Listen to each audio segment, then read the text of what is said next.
Hello everybody, welcome to Art by Sandra Medlin. I am Sandra Medlin and I am here today to show you how I do my paint pours. Now in the previous video I did the recipe, the video before that I did an intro, and normally in my pours I don't talk. I don't, because I just like to do it and show you what I did. But for this one, just for purposes of kind of letting you know exactly what I do, that way there will be a video out there that you can, refer to if you're looking at the other pours and you're like, well, what did she do there? You can go back to this one and you'll be able to see that exactly what I did. So anyway, let's get started. Here is my pillow paint. Nice warm honey consistency.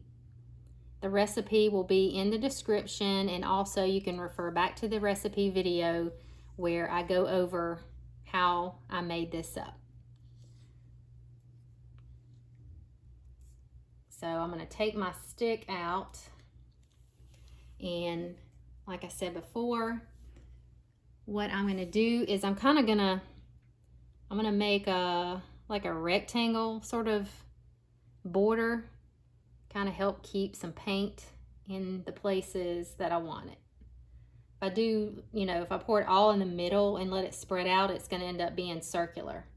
So I like to do that to give it kind of a border before I start pouring in the middle, before I spread it out.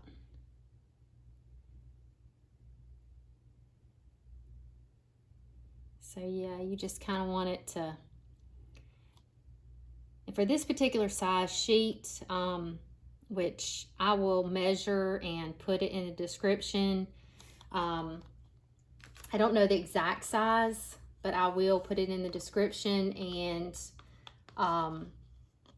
this is the amount that I use for my pillow paint in a solo cup about this size. So I know this is about as much paint as I'm going to need. I don't need to make a big cup or too small of a cup. This is about right.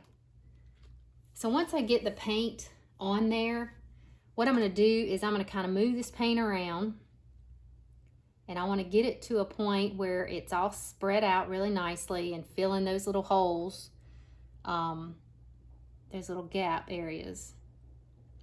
And your goal when you're spreading this out is you don't want to quite go over the edge, but you want your paint to be as consistently level as possible. You want it to be a very kind of a nice even coat.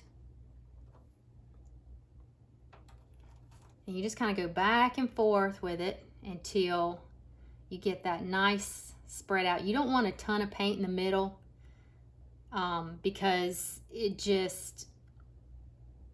causes problems when you're trying to do your paint pour. It can muddy things up if it's too thick. So I think that's pretty good and consistent. You can kind of see on the edge how thick your paint is. So if you look over here and it's like really thick, and over here it's really thin, then you might need to pull more paint down this way to kind of get that evened out. And like I say, you want to just leave enough around the edge. If it starts to drip off, it's no big deal. You don't want to lose a lot of your pillow. The pillow is kind of what your paint's gonna kind of glide on. So, it helps it move with the movement.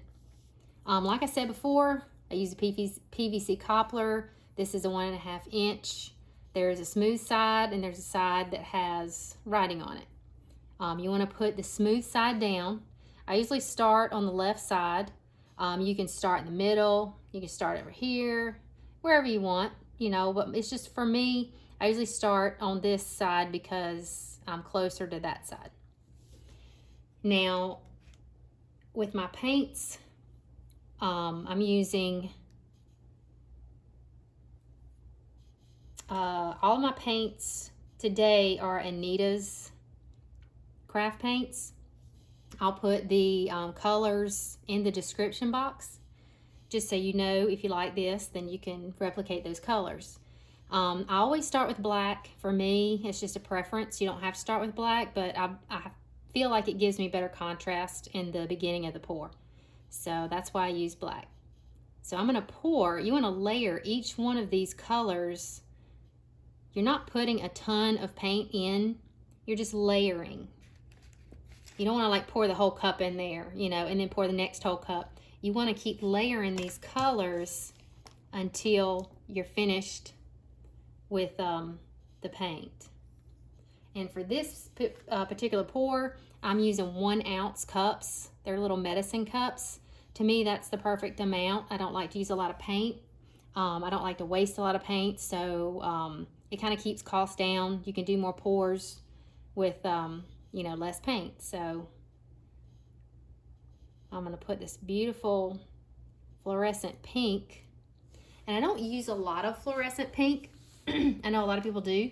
But I saw actually it was a greeting card today on Instagram, and that's the colors it had, was black, pink, orange, which is like a mustard orange, and this really light kind of taupe color, cream brown, very light brown, maybe beige, I guess you would say. And it had those 3 colors, and I thought it was so pretty. So I took a snapshot of that, you know, card, and then matched my colors up. So that's kind of like another thing. Like if you see a color combination anywhere online, take a picture of it and then match your colors up. And then you can kind of, you know, recreate that color scheme within your paint.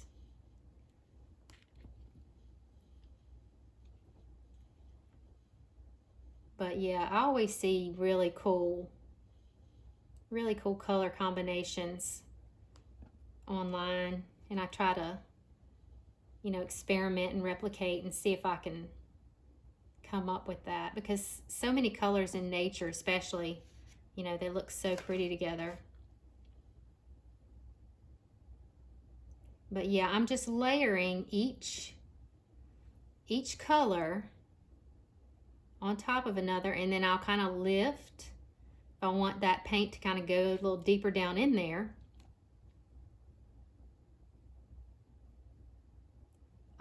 I do not research. I know about color consistency, or not consistency, but you know, the weight of color.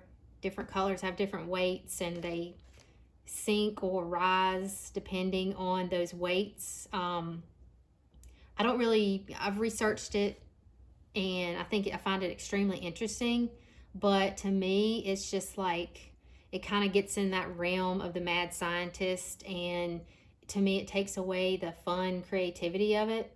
And so if that's something that, excuse me, that you already have researched, and you know how to layer your paints, you know, to get the best color combinations and the best sales, then by all means, you know, go for it.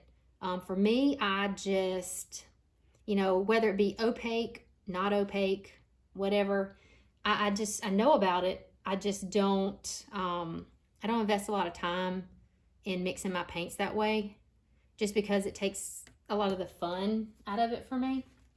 So I just do my thing. I don't get too crazy with it as far as all that. I can definitely appreciate people that do.